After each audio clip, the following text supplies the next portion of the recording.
Toprakta tohum, harmanda aşk için bıraktık ki sevdamızı hasata.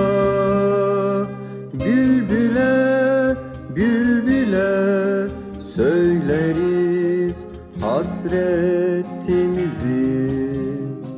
Bülbüle, bülbüle söyleriz hasretimizi.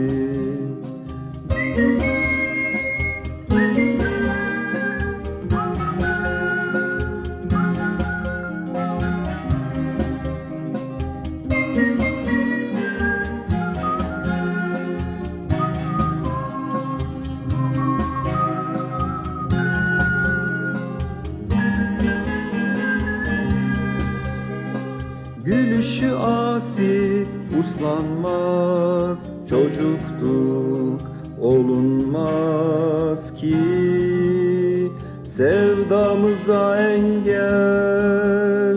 Yeniden, yeniden kurarız hayallerimizi.